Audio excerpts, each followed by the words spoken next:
Gracias, Carlos. Bueno, pues hoy vamos a ir, como dicen los gallegos, a fume de carozo. Quiere decir a toda velocidad, porque no quiero dejar cuentas pendientes para el año que viene. Va a ser complicado, pero bueno, vamos a intentarlo. Bien, pues hoy el número siguiente al último que hablamos era el 8, pues hoy hablamos del 9. El 9 es un número especial, es un número único matemáticamente. Ahí tenéis algunos ejemplos que los múltiplos de 9, todos, si sumas la cifra que resulta del múltiplo, siempre da 9, ¿no? Por ejemplo, ahí 9 por 2, 18, pues 1 más 8 da 9. Y aunque lo hagas con una cifra grande, como 9 por 7.342, también, si subes todas las cifras, va a dar un múltiplo de 9 que al final, si sumas esas cifras, siempre termina con el 9. Es muy interesante. Y el otro es un truco que aprendí yo hace muchos años llevando contabilidad, que es el baile de números, cuando, sobre todo antes que hacías las sumas así con una calculadora, y es fácil que cuando la haces por segunda vez para comprobar, resulta que no te cuadra, ¿no? Entonces hay un truco que es ver la diferencia. Aquí, por ejemplo, la columna correcta sería la de la izquierda, que debe sumar 6.005. Pero metiendo los números te equivocas y en vez de la primera cifra, 2.436, pones 2.346, es decir, cambias el 3 por el 4, pues da otro resultado. Pues la diferencia es un múltiplo de 9, o suma 9 siempre, siempre. Sea cual sea el baile, ahí tenéis algunos ejemplos, da igual. Así que el 9 es un número interesante. ¿Quién lo iba a decir, verdad? No parece que sea un número tan relevante. Además es el último de los dígitos, porque tenemos 1, 2, 3, 4, 5, 6, 7, 8, 9 y se acabó. Y ya después empezamos otro ciclo, pero con los mismos números. Así que se interpreta que el número 9 tiene que ver con el fin, con la conclusión, la consumación de una cuestión. Y lo vemos, por ejemplo, en la muerte del Señor en la cruz, pues también concluyó ese proceso de muerte a la hora novena, cuando se oscureció y el velo se rasgó en dos y dice que el Señor expiró. El 9 está emparentado con el 6 de alguna manera, porque es 3 más 6 y el 3 nos habla de la divinidad y el 6 de la humanidad. Y también podemos ver ahí la unión entre Dios y el hombre, y también nos dice Romanos que somos unidos en semejanza a su muerte, ¿no? Si hablábamos antes de la muerte, pues ahí también la humanidad estaba en Cristo, o todos aquellos que nos identificamos con Él, que le hemos aceptado, estamos unidos a Cristo en la cruz, y, y ahí donde Él es nuestro sustituto, ¿no? Y lleva ese juicio de Dios sobre sí, el que nos correspondía a nosotros.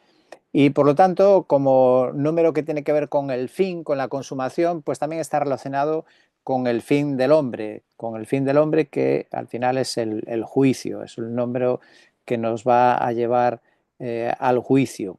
Y ese juicio, pues Dios dice en Juan que el Padre le dio al Hijo toda la autoridad porque es hijo de hombre.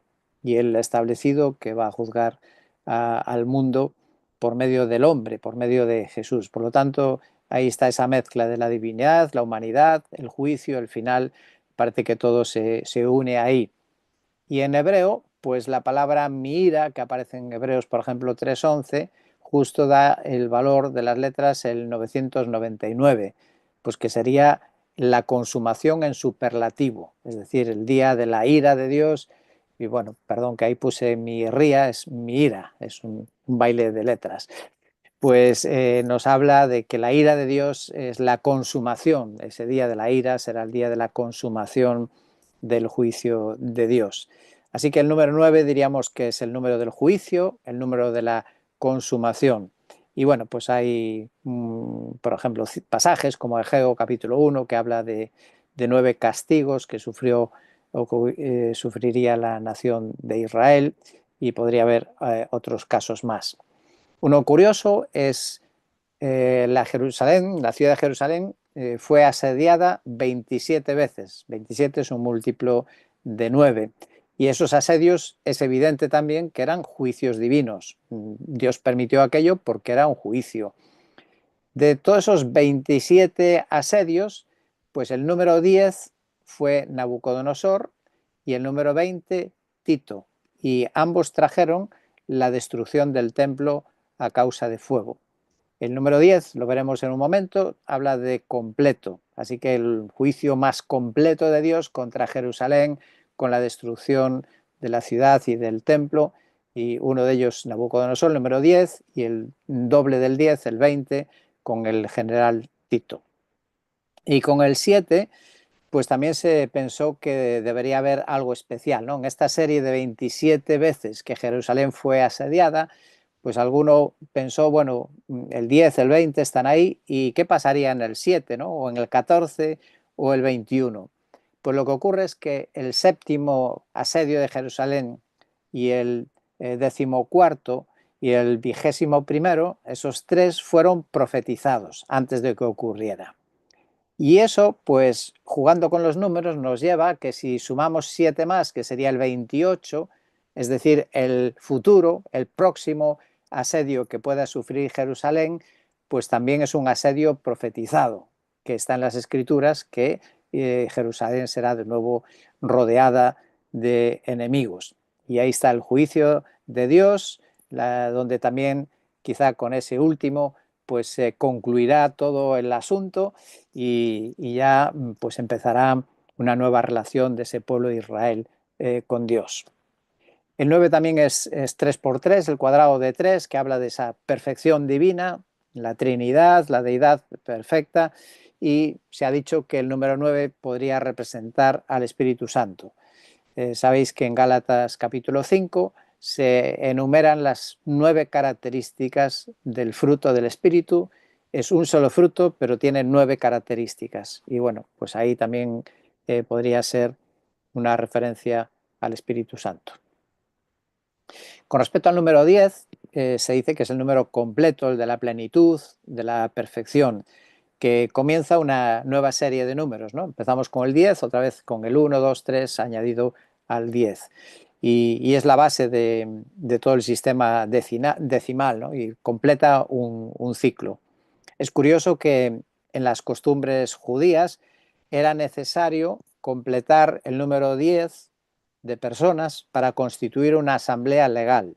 Para que fuera representativa de Israel era necesario que hubiera 10 personas. Y también era el mínimo para la oración en la sinagoga o para trámites legales. Si no había 10 personas, no se podía constituir legalmente la reunión en la sinagoga. El número 10 abunda en la Biblia, lo tenemos en Génesis capítulo 1, en la creación, 10 veces se dice, dijo Dios, dijo Dios. Tenemos 10 plagas de Egipto que representan la consumación del juicio de Dios contra Egipto. 10 y ahí fue ya el final, ¿no? de esos juicios. También en la oración de Abraham intercediendo para salvar a Sodoma y Gomorra, pues el número mínimo por el que donde Abraham se detiene ya pues no se podía rebajar más, pues era si hubiera 10 justos, ¿no? Pues con 10 justos podría haberse salvado aquellas ciudades. El número 10 también está en los mandamientos que Dios dio a Moisés, los 10 mandamientos, pues también de alguna manera contienen lo básico, todo lo necesario para la vida del pueblo de Dios. También interesante el Números capítulo 14, porque ahí se habla de un basta ya de Dios. Es decir, cuando Israel, sabéis que en su peregrinaje por el desierto, una y otra vez, de manera repetida, se rebelaba contra Dios. Pues bien, cuando llegó a la 10ª vez, cuando fueron 10 veces, ahí fue el colmo y dijo Dios, basta ya. Y ahí fue cuando jura que todos aquellos de aquella generación no iban a entrar en la tierra prometida. Bueno, con las excepciones de Josué y Caleb. Y lo dice ahí explícitamente, dice Dios, me han puesto a prueba esas 10 veces y no han oído mi voz, no verán la tierra que juré a sus padres. El colmo ya de la desobediencia, de la rebelación, hasta 10 veces. Bueno, no sé si eso lo podemos extrapolar ya a nuestras vidas, ¿no? Que si desobedeces 10 veces a Dios, Dios ya va a decir basta ya. Creo que esa no es la idea, pero sí que habla del colmo, ¿no? De que Dios aguanta, pero hasta un punto. Otra curiosidad del número 10 también es esa expresión que encontramos de la 10ª generación. En este caso, el ejemplo es la prohibición de los amonitas y moabitas que no podían entrar a formar parte de la asamblea del Señor, del pueblo de Dios. Incluso dice, ninguno de sus descendientes, aún hasta la 10ª generación. Claro, ¿qué querría decir con eso de la 10ª generación? Pues es interesante ver que años más tarde Nehemías lee esta historia al pueblo de Dios y vemos cómo lo entiende, cómo lo interpreta. Y él dice que los amonitas y los moabitas no debían entrar jamás en la asamblea de Dios. Así que eso de la 10ª generación era una forma de decir nunca más, ¿no? No podrían entrar. Bueno, el motivo tenía que ver con que cuando Israel salió de Egipto, pues ellos les negaron el paso y aún encima pues pagaron a Balaam para que los maldijera. Así que ese número 10 pues indica algo que es para siempre, toda una nación o todo un pueblo, algo completo.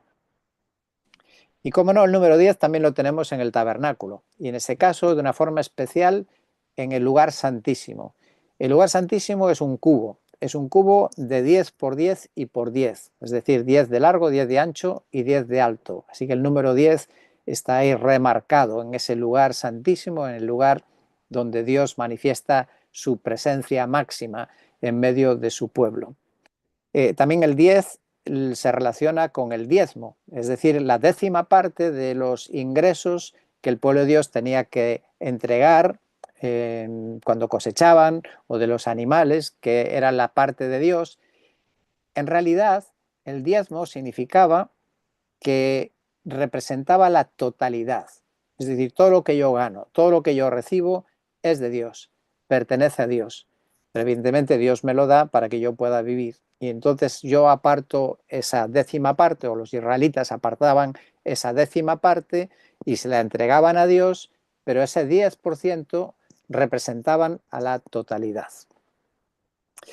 También curioso, una curiosidad, el Salmo 119 aparecen 10 palabras diferentes, pero todas ellas se refieren a la palabra de Dios. Puedes leer la ley, testimonios, caminos, preceptos, hasta 10 palabras diferentes se usan en el libro, en el capítulo por excelencia dedicado a la palabra de Dios. Y evidentemente, ¿qué palabra hay más completa para el hombre que la palabra de Dios?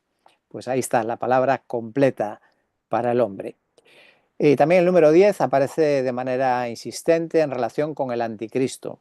10 reinos simbolizados con los 10 dedos de la estatua de Nabucodonosor, o los 10 cuernos que ve Daniel y que aparecen también en el libro de Apocalipsis para referirse a 10 reyes que se unen y al final van a ir contra el pueblo de Dios. ¿Por qué 10? Bueno, pues probablemente esta visión de los números y lo que estamos considerando nos indique que no necesariamente tienen que ser literalmente 10 reyes, 10 naciones. Sabéis que hace años, cuando empezó la Comunidad Europea y se fueron juntando países, empezaron 7, 8, 9, y ya la gente dice, falta uno, ya van a ser los 10 de la profecía, ¿no? Pero luego siguieron sumándose más y más naciones, y bueno, pues todo aquello que algunos ya vaticinaban que ya se iba a manifestar el anticristo, pues quedó en nada. Bueno, es posible que puedan de esa agrupación caer y quedar reunidos en 10, bueno, no lo sé, pero yo me inclinaría más a pensar que es un número simbólico, representativo de la totalidad de las naciones que vemos en otras profecías que se pondrán en contra del pueblo de Dios, en contra de Israel. Es decir, ese 10 tal vez representa a todas las naciones en contra del pueblo de Dios. También interesante en las historias que cuenta Jesús en los evangelios, en las parábolas, para referirse a un colectivo, también reiteradamente utiliza el número 10. Por ejemplo, en la parábola de las 10 vírgenes, pues de alguna manera, a grosso modo, representa el reino de los cielos, dice allí, y a grosso modo podríamos decir que representa la humanidad, la totalidad de la humanidad dividida en dos, pues aquellos que entran a las bodas del Cordero y aquellos que se quedan fuera, quedan excluidos. Evidentemente ahí hay otros detalles proféticos que ahí no están porque la Iglesia ni siquiera estaba constituida y tal vez no hay que buscar ahí los 5 pies al gato, ¿no? Pero el mensaje es eso, de que unos entran y los que no están preparados frente a la venida del Señor se quedarán afuera. Destaca en Lucas. En Lucas, por ejemplo, tenemos la parábola de las 10 monedas, de aquella que luego fue perdida. Los 10 leprosos que fueron sanados, pero solo uno volvió para dar gracias. O también los 10 servos que reciben 10 minas para negociar. Así que todos esos son números que simbolizan la totalidad, en este caso, pues la totalidad del compromiso de los siervos que debemos y que vamos a rendir cuentas a Dios de las minas que Él nos ha entregado. Y bueno, Mateo también contiene 10 parábolas del reino. Una frase repetida de Jesús, específicamente en el Evangelio de Juan, cuando Él se describe a sí mismo, cuando Jesús dice quién es y lo hace en forma descriptiva, tomando imágenes o ejemplos, pues aparece una lista de 10, ¿no? Cuando dice que es el pan, la luz, etcétera, etcétera, etcétera. También en 1 Corintios 6 dice que los injustos no entrarán en el reino de Dios.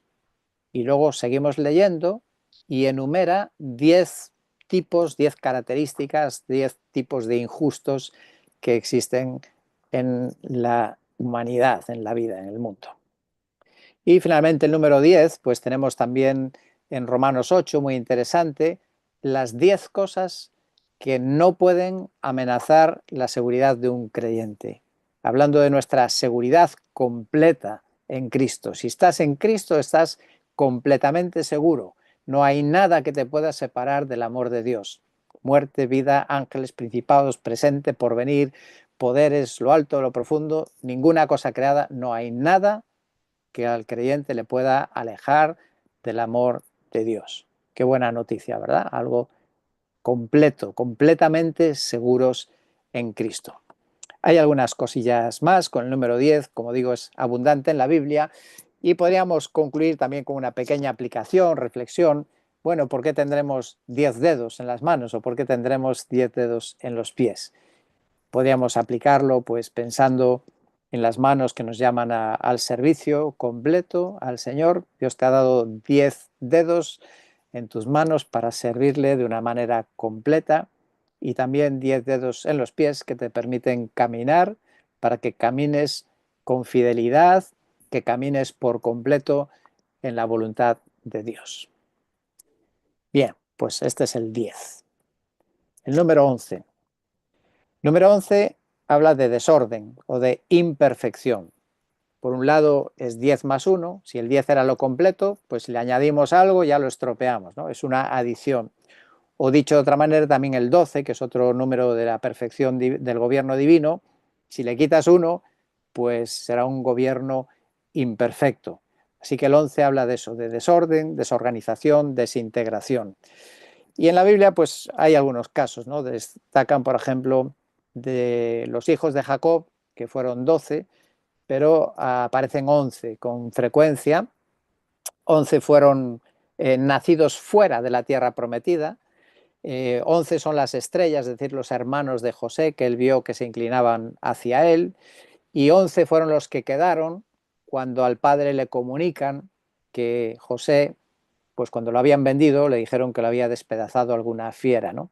Era el que había sido vendido, pues que no aparecía, le dicen al padre, ¿no? Y para el padre, pues ya estaba por muerto. Así que habla de una familia rota por todas aquellas tramas de los hermanos de José. También interesante que cuando Israel salió de Egipto, iba destino a la tierra fantástica, ¿no? A la tierra prometida. Y salieron ciertamente para en breve poseer aquella tierra. Pero como sabéis la historia, pues por su rebeldía, por su desconfianza de Dios, y por no confiar en las promesas de Dios, pues lo que les hubiera llevado 11 días, solo le faltaban 11 días, se convirtió en un tremendo desastre, un tremendo desorden para el pueblo, que fueron 40 años vagando por el desierto.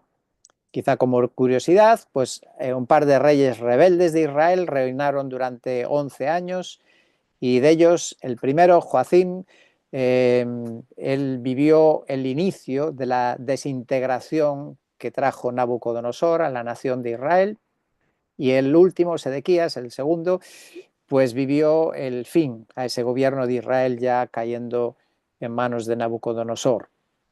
Los otros dos, Jeroboam y Acab, que tengo ahí en la lista, pues estos tienen que ver con los peores reyes de Israel. Estos fueron los peores y reinaron 22 años, es decir, 11 por 2, los peores reyes. El número 11 también aparece en relación con los apóstoles. Los apóstoles fueron 12 que eligió el Señor, pero cuando cayó Judas del equipo de los 12, se convirtió en los 11, en un equipo incompleto, desintegrado, y de ahí que un día se plantó Pedro y dijo, bueno, hermanos, aquí tenemos que buscar a alguien, que tenemos que recuperar ese número 12 que es el que el Señor había establecido. Y también como curiosidad, pues a los 33 años, es decir, 11 por 3, fue cortada la vida del Señor Jesús en la tierra. Así que son algunas cosas que apoyan esta idea del número 11. Un número importante es el 12. El número 12 habla de fundamento, de gobierno perfecto del pueblo de Dios. Es 3 por 4 la multiplicación, la interacción de la deidad, número 3, con el número 4 que representa lo terrenal. La interacción, pues cuando trabajan juntos en equipo, es un buen fundamento y hay un buen gobierno.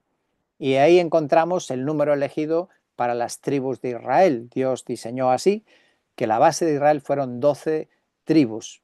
Fue la forma de organizarse el pueblo de Dios en 12 tribus.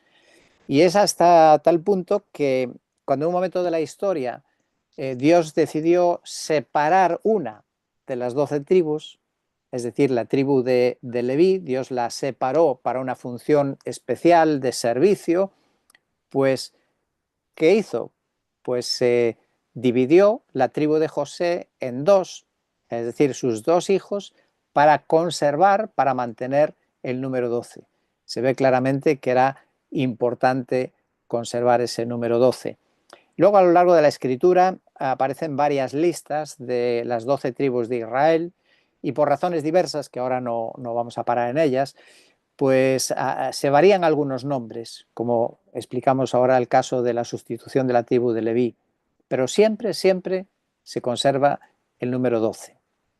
12 está también en los panes de la mesa de la proposición, en el tabernáculo.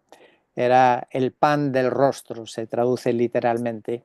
Y esos panes pues representaban al pueblo de Dios, delante de Dios, en la presencia de Dios, al mismo tiempo que hablaban del pan de Dios, que es el pan que Dios es el que suple, el que provee a su pueblo. También el sumo sacerdote, cuando entraba para interceder por el pueblo, llevaba un pectoral con 12 piedras que representaban al pueblo de Dios, a las 12 tribus de Israel. También fueron elegidos por Moisés 12 espías, uno de cada una de las tribus, para ir y ver esa tierra prometida que iban a conquistar, para organizar la toma de esa tierra. Y también fueron luego 12 escogidos por Josué, uno de cada tribu de nuevo, para levantar las piedras cuando cruzaron el Jordán como testimonio para la posteridad de lo que Dios había hecho, como Dios había abierto el agua para que ellos pudieran pasar y llegar a la tierra prometida. Y de nuevo el número 12 en el pueblo de Dios, en Apocalipsis, los 144.000 que son sellados, pues son 12.000 de cada tribu. Así que claramente tiene conexión con el pueblo de Dios. Otro dato más relacionado con el 12, el pueblo de Dios y el gobierno, es que en la historia de Israel, por lo menos la que tenemos registrada en la Biblia, hubo 12 jueces, 12 que juzgaron, que eran salvadores del pueblo de Israel. Salomón también para su gobierno estableció 12 oficiales con los que poder gobernar bien a la nación. Y ya en el Nuevo Testamento, pues tenemos los 12 apóstoles. No fueron 11 ni 13, Dios escogió que fueran 12. Y hasta tal punto que cuando está tan asumido que cuando leemos en los evangelios, con frecuencia encontramos esa expresión, los 12, los 12. Y todo el mundo ya sabía quiénes eran, porque era un número explícito dedicado a esos 12 que el Señor escogió y que no podían ser ni más ni menos, tenían que ser exactamente los 12. De ahí que, como comentaba hace un momento, pues esos 12, cuando cae Judas, tenía que ser repuesto, ¿no? Y dice Pedro que era necesario, había que buscar a alguien que repusiera, tomara su lugar. Jesús a los 12 les prometió sentarse sobre 12 tronos para juzgar las 12 tribus de Israel. Por otra vez, pueblo de Dios, gobierno, con el número 12. En Efesios 2, Pablo dice que el fundamento sobre el que está edificada la iglesia es la piedra angular, que es Cristo, y luego el fundamento de los apóstoles y profetas.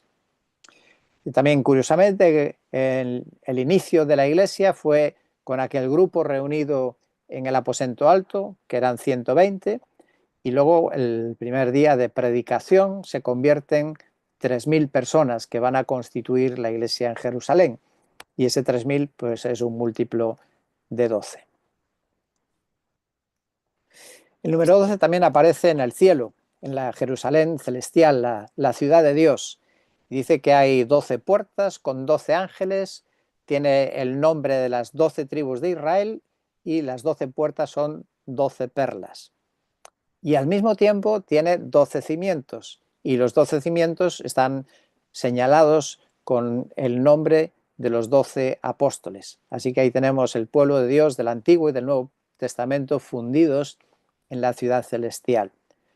El muro de la ciudad mide 144 codos, que es, si lo traducimos a metros, pues serían casi 65 metros, entiendo que debe ser de alto. Y la medida de la ciudad es de 12.000 estadios, de largo, de ancho y aquí, sorpresa, de alto. Esta ciudad es algo diferente a las ciudades que nosotros conocemos porque se mide en 3 dimensiones y además con la misma medida, es un cubo, en este caso de 12.000 estadios por cada lado.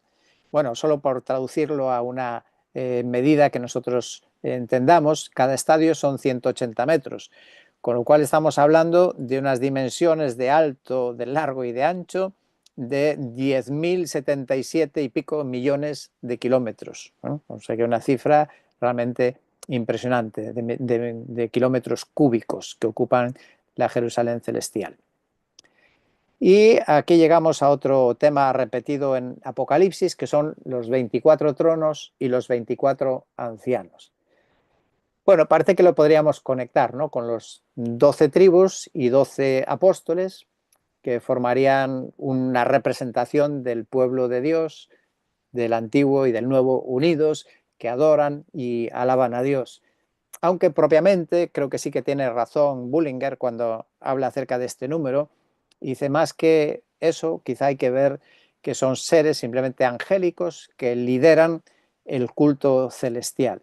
Pero yo veo también esa conexión, ¿no?, como una representación, aunque no es el pueblo de Dios que está haciendo eso, sino que es una representación tal vez y podemos ver esa conexión.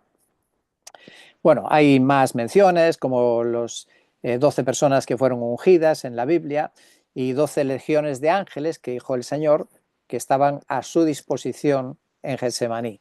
¿Os acordáis que cuando Pedro saca la espada, el Señor le dice, quieto, que yo si hiciera falta cuento con 12 legiones de ángeles? Pues quizá hemos de entender ese 12. ¿Por qué dijo 12? Pues en este sentido, ¿no?, de la perfección del poder, del gobierno angélico a disposición del Hijo de Dios. Bueno, vais bien, vais dormidos, vais atropellados, vais sobreviviendo. Venga, que nos quedan unos minutillos a ver si conseguimos terminar. El número de la superstición, ¿no?, el número 13. Es verdad, porque viene ya de la cábala de los judíos, ya se interpretaba que el número 13 era debido a que existían 13 espíritus malignos. Esto no está en la Biblia, esto es la Cábala, que es una interpretación alegórica del Antiguo Testamento. Y también alguno ha observado algo curioso, que en la Santa Cena había 13 personas y había una de ellas que era del diablo, ¿no? Que era Judas. Y entonces el número 13 es el que correspondería a Judas. En cualquier caso, el número 13 es el número de la maldad, de la rebeldía y de la apostasía. Si el 12 era del gobierno perfecto, pues el 13 ya se pasa de la raya, ¿no? Y es el de la resistencia al gobierno. Eso se podría relacionar con la primera mención del número 13 en la Biblia, que es un caso que está en Génesis capítulo 14, donde un grupo de reyes aliados, se ponen de acuerdo para decir basta ya no queremos servir más, y se rebelan contra Kedorlaomer. Entonces, pues parece que el 13 ahí ya se conecta con rebelión. También interesante que Salomón dedicó 13 años a construir su casa, pero solo 7 al templo de Dios, ¿no? Y bueno, pues sabemos la vida de Salomón, cómo fue de derrota espiritual, aunque posiblemente en el último momento, en los momentos finales, quizás se volviera a Dios. De todos los reyes de Judá, hay 7 que fueron buenos, pero 13 fueron apóstatas. La levadura, que es símbolo de la maldad, del mal en la Biblia, también se menciona 13 veces. El segundo versículo de la Biblia, Génesis capítulo 1, versículo 2, que habla del caos, del desorden, de las tinieblas, pues es interesante que está formado en hebreo por 52 letras, que es un múltiplo de 13, es 13 por 4. La destrucción de Jericó, cuando fue conquistada, pues ¿a qué vuelta fue? A la 13. Sabéis que fueron una semana, 6 días, una sola vuelta, y entonces el séptimo día fueron 7 vueltas, 6 más 7 son 13, con eso se cayeron los muros de Jericó.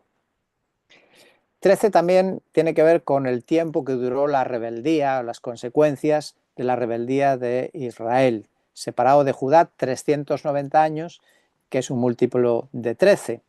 También el asedio de Jerusalén fueron otro múltiplo de 13 y el mismo, 390, en este caso, días que Jerusalén estuvo asediada. Y curioso que este número aparece muy conectado en las letras hebreas con el nombre de Satanás. Satanás en hebreo vale 364, tiene ese valor, que es un múltiplo de 13. Y curiosamente, otros nombres, y aquí he puesto solo 4, pero hay más, de Satanás, como Belcebú, Belial, dragón, serpiente, todos ellos, todos, son múltiplos de 13. Así que por algo será este número que se le tiene cierta manía, ¿no? Y luego es interesante también en muchos de los enemigos del pueblo de Dios o enemigos de Dios, pues también hay conexiones con ese número 13, ¿no? En el caso de la rebelión de Coré, pues fueron 195 los que se rebelaron, es un múltiplo de 13, y casualmente, entre comillas, murieron 14.950, que también es 13 por 115. Otro de los grandes enemigos de la profecía de Israel, pues Gog, su valor numérico es múltiplo de 13, también Magog, y así hay una lista bastante grande que coincide con ese número 13. Número 15. Número 15 es la perfección divina, número 3, con la gracia divina, el número 5. Es la combinación, ¿no?, de esas dos, la gracia, la perfección divina. O también podríamos ver como 5 más 5 más 5, es una gracia abundante o superabundante. Y con el número 15 pues encontramos conexiones con eventos, con sucesos que tienen que ver con una manifestación de la gracia de Dios, ¿no?, de la intervención de Dios con gracia abundante. El arca de Noé flotó 15 codos por encima del nivel de la tierra. Ezequías, cuando se le dijo que iba a morir, oró y el Señor le concedió 15 años más de vida. Los judíos fueron librados de la muerte en la historia de Esther. ¿Cuándo? Pues en el mes 15. En el día 15 del mes primero se celebraba la fiesta de los panes sin levadura, que es una fiesta que habla de ser limpios del pecado. Y otra vez somos limpios del pecado, pero por la gracia de Dios, ¿no? Gracias al Cordero sacrificado, en la fiesta de los panes se representaba que quedaban limpios del pecado, igual que hoy, pues por la muerte de Cristo, por su sangre, por su gracia, pues somos librados también del pecado. El día 15º del mes séptimo era otra fiesta, la fiesta de los tabernáculos. Es una fiesta que también habla de caminar en la presencia de Dios con la gracia que se supone Dios 40 años caminando con su pueblo por el desierto, proveyendo comida, proveyendo todo lo necesario, pues la perfección de la gracia divina, caminando con su pueblo. Número 17. Este se dice que es la perfección espiritual, porque suma dos números perfectos, que es el 10 y el 7. También, ya casi una curiosidad, es el número séptimo de los números primos. O sea, los números primos son aquellos que no se pueden dividir, y ahí tenéis cuáles son. El número 17 es el séptimo de ellos, y la perfección espiritual. Y curiosamente, ¿cuál es el sexto? El número este malo, negativo, pues el 13 es el sexto, el número de la imperfección humana. El 6 humano, pues el 13 la imperfección humana. Hay algunas referencias al número 17 que podemos encontrar, por ejemplo, en Romanos 8. Antes hablábamos de las 10 bendiciones de seguridad del creyente, pero a eso le preceden también lo mismo, pero en forma de pregunta. Son preguntas retóricas en Romanos 8, versículos del 35 al 39. Cuando se pregunta si hay algo que nos puede separar del amor de Dios, dice tribulación, angustia, persecución, hambre, desnudez, peligro, espada, y las 10 que veíamos antes, en total, pues suman 17 que refuerzan las bendiciones del creyente en Cristo. 7 en forma de pregunta y 10 en forma de respuesta. La perfección espiritual de la posición del creyente. Y también se puede encontrar pues algo relacionado en Hebreos capítulo 12, pero lo voy a saltar.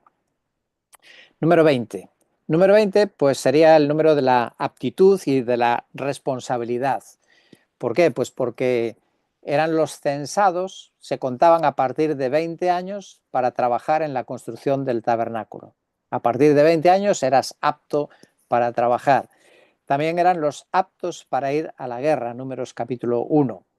Y con 20 años también fueron contados a partir de ahí los que murmuraron en el desierto que iban a morir sin entrar en la tierra prometida, Números capítulo 14.